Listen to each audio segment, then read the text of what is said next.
咁有個咧打完之後咧，成口都係血，一嗌咗咳之後咧，哇！你啲血乒乒白白咁流出嚟。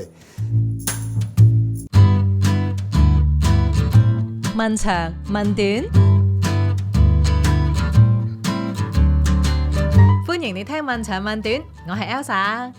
今次咧好開心請到多倫多著名電台節目主持牛爺劉建文接受訪問，但係就唔係同佢傾電台嘅經歷，反而咧就係揾佢爆下佢以前做臨時演員同埋龍虎武師嘅內幕。好似武師呢一行咧都有潛規則，娛樂圈呢一行究竟有幾黑暗呢？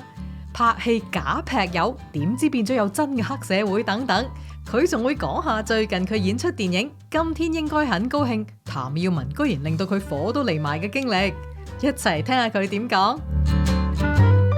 歡迎牛爺。Hello， 大家好。咁啊，大家熟悉嘅牛爺咧，就係多倫多好出名嘅一個電台節目主持啦。唔敢當，唔敢當。咁你最近咧仲參與演出咗呢個 Finch and Maitland 咧，今天應該很高興嘅電影喎。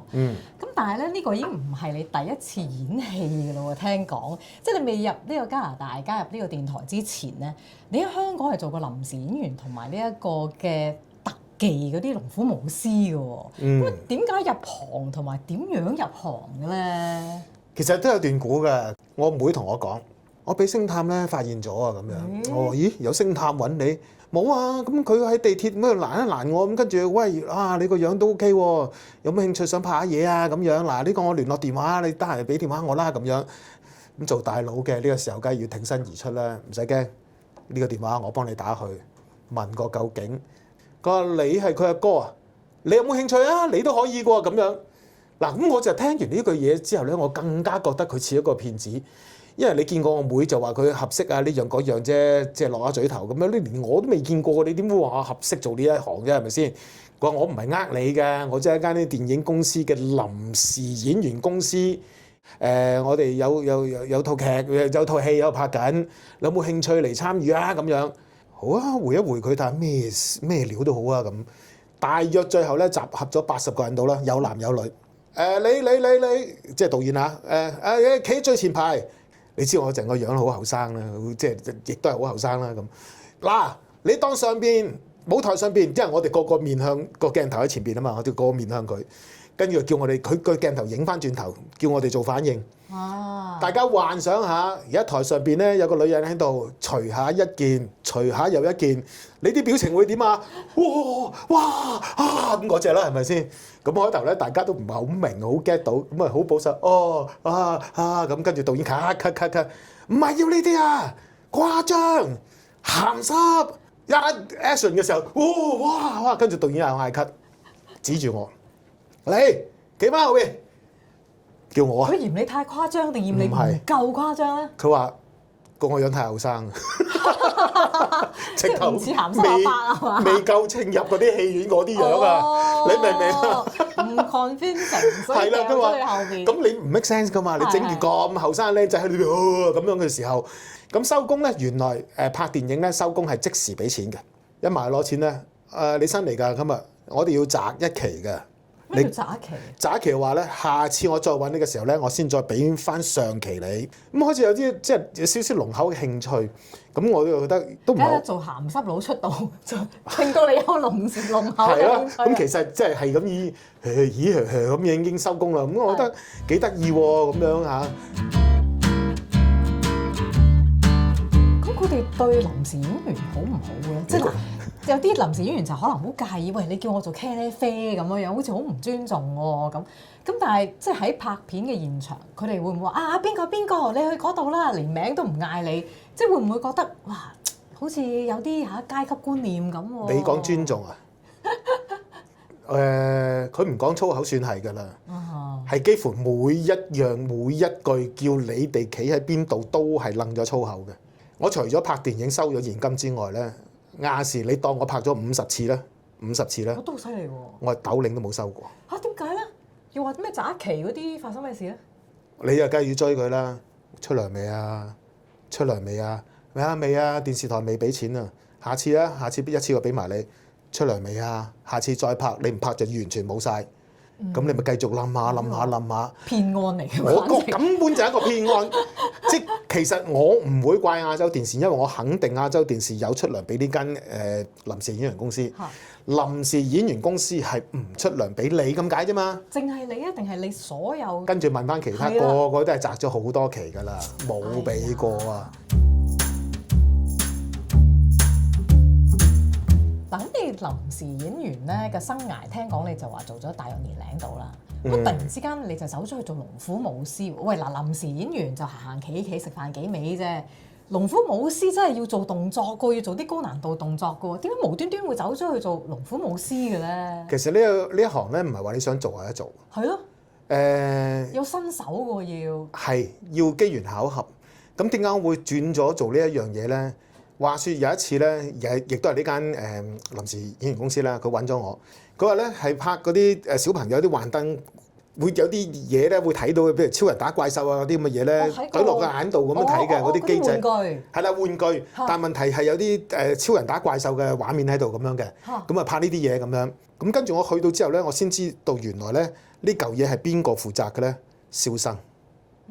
蕭生你知啦，《天龍八部》個監製。OK。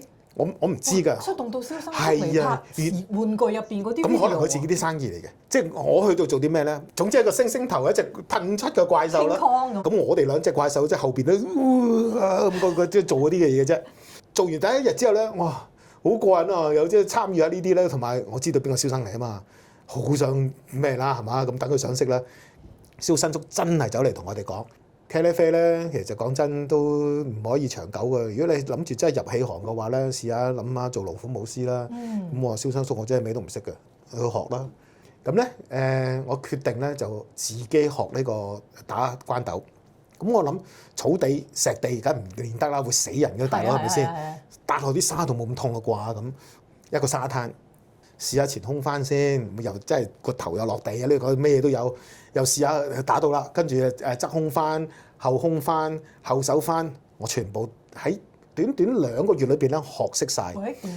我初頭打後空翻係好驚嘅，咁啊即係驚個頭一落地咧有咩事咧，真係一世㗎啦咁樣。咁我就游水咧游出去浮台。如果我喺浮台一跳落去嘅時候咧，我係轉到身係腳落水先咧，我咪即係打到咯。真係自學全部。咁你係咪真係翻嚟揾下蕭生？我真係 call 佢。跟住佢就叫我。你一定要揾咗個大佬先，個大佬咧就係嗰啲武術指導，係未去到嗰啲咁嘅 level，有啲就低層次少少嘅。咁佢同呢個電視台或者電影方面咧有啲拉楞嘅。好處就係佢有公開，佢會揾你。唔好處咧就係你一定有啲嘢要掃佢。我點樣掃法咧？你俾翻 commission 個 agent 咁啊？咁你都係要塞翻佢少少啦，唔係做咩要睇你啫咁講，即係你明㗎啦啲戲行嗰啲嘢係咪？你自己醒目啦咁嗰啲咁嘅嘢。咁除咗呢一樣嘢之外咧，就係你一定要埋堆。埋堆嘅意思話，喂今日收工啊，全部一齊落去波樓。你唔埋堆嘅話唔緊要㗎，唔揾你咯，係咁簡單啫嘛。咁我睇到啲師兄咧，真係有場戲咧。喺度後邊打殺殺啲唔知嗰啲咩兵啊啲咩後邊打，咁有個咧打完之後咧成口都係血，一嗌咗咳之後咧，哇！你啲血乒乒白咁流出嚟，佢打嗰陣咬親自己條脷，哎呀！仲要咬到好深下，啲血真係乒白冇停過，跟住喂邊個有煙咁啊拆啲煙葉咧揀葉喺度咧咁樣話止血，咁跟住即刻掟咗入醫院啦咁樣，咁跟住之後咧同一日啊，咁我又要同另外一個隔。咁跟住之後到真係開機嗰陣咧，唔知佢出亂咧定係我出咗亂，佢無端端一腳咧伸咗落我心口度。哎呀！咁導演冇嗌咳啊嘛，忍住痛繼續做埋要做嘅嘢，咳之後，哇，好痛！望一望咧，成個鞋印喺度紅晒。咁嗰隻咧，我痛咗成個禮拜，陰公冇出聲。你走去練咗幾個什麼前空翻、後空翻之類。喂，唔代表你識得由2樓碌落嚟呀，又或者點樣同人隔劍啊打鬥喎？佢當你識㗎啦。嚇！佢當你識㗎啦。冇其他在職訓練㗎啦。冇訓練㗎啦，你自己自學㗎嘛。咁你識後空翻唔等於2樓跳落嚟喎？首先咧揾咗你之後咧，副導揾咗你咁，導演要問你掂唔掂啊，文仔？2樓碌落嚟。如果你冇信心嘅話咧，你可以 say no 嘅。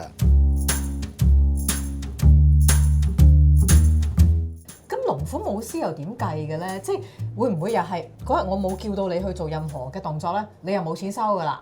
定係還是係都唔係？你總之坐喺度8個鐘都有錢收嘅咧？通常佢叫得你咧，你一定有嘢做㗎啦。睇下做乜嘅啫。佢唔會叫你係啦。咁咧就因應咧嗰單嘢坑唔坑。咁如果坑到嘅6樓跳落嚟嘅3萬跳唔跳？咁但係如果有啲人可能等錢使，其實佢自己都唔係好有把握，佢都可能會話：喂，唔得，我做。咪受傷咯。咁老老實實啦，你即係忍痛咁都唔做呢行，覺得風險好大咧。係咪另外係因為佢嗰個人工其實都唔係好吸引嘅咧？龍虎武師好吸引㗎。點樣吸引法？揾好多錢㗎。俾個例，舉個全部都慢慢聲嘅，即係分分鐘。係啊，你慢慢即係一個 job 啊，一套戲啊，定係點樣？逐單計。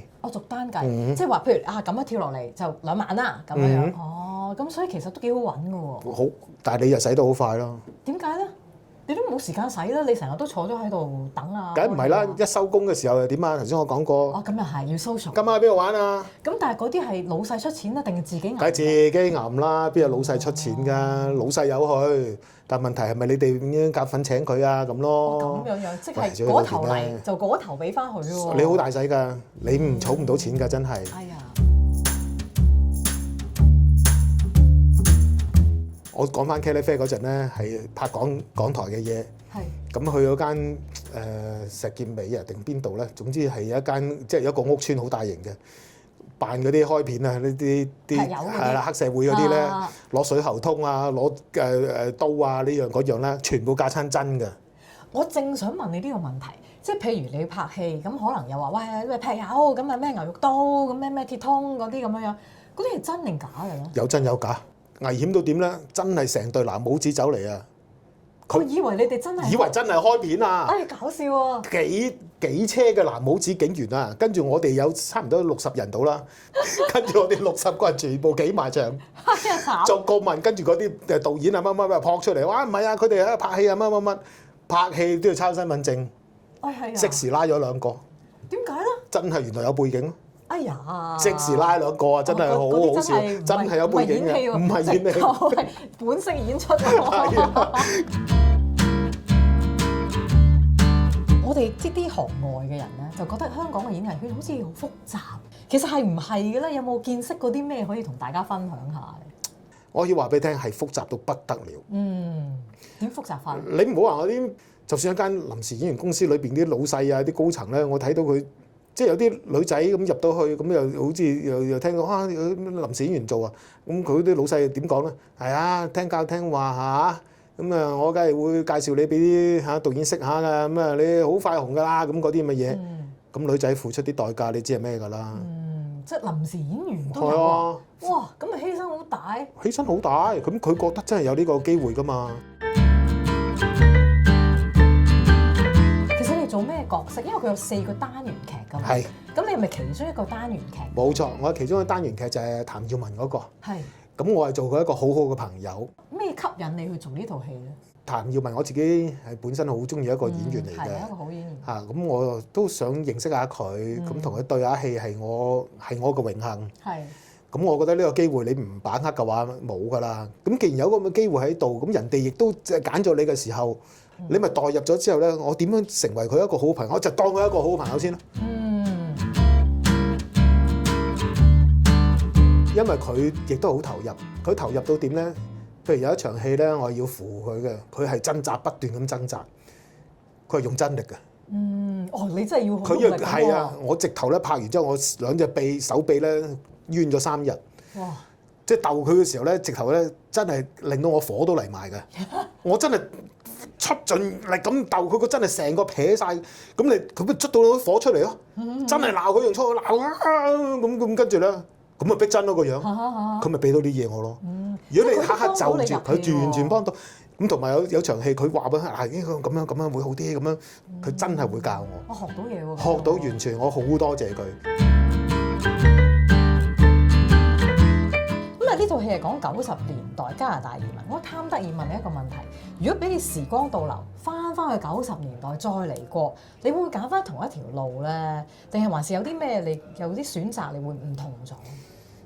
我諗都會揀翻呢一條路嘅，係嘛？因為其實咧，你如果我唔係揀咗移民仍然喺香港嘅話咧，可能我喺天橋底咧揦住個兜咧，冇人攞緊錢，或者你永遠都唔知㗎。可能你變咗乜家班啊頭都唔定喎。又或者我做咗富豪，你。即係秋生裏邊有句説話好啱嘅，係生命係冇 if 嘅，冇如果㗎。你如果我冇移民嘅話，香港我快咗啦咁樣，你講啊？係點解我哋要入場睇呢個 Finch and Maitland 咧？即係今天應該很高興。點解我哋要入場睇咧？你覺得？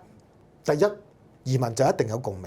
第二，因為佢成套電影咧都係本地取景，你哎呀呢度我認得啊，咁咪邊度咯咁樣。好親切感喎。咁當然亦都有幾位嘅即係電影界嘅高手喺度咧做呢套戲。你淨係入去睇佢啲演技啊等等，嗱佢哋唔係移民嚟嘅噃，咁佢都可以投入到喎，做到呢個角色喎，咁你係咪更加要拍爛手掌先？希望大家真係可以入戲院啦，可以支持下呢套電影咯。今日非常多謝晒牛爺劉建文接受我哋嘅訪問，多謝你。多謝你啊，爺 ，thank you。下集 Elsa 就會出第3集臥底警察小明嘅專訪，佢會爆下超級驚險嘅運毒經歷。估唔到咁慘嘅臥底待遇，乜嘢對佢嚟講係好痛苦等等，千祈唔好錯過啊！記得訂閱我個 channel， 撳埋個鐘仔，同埋 comment like share，你嘅支持就係我繼續訪問嘅動力，多謝你啊！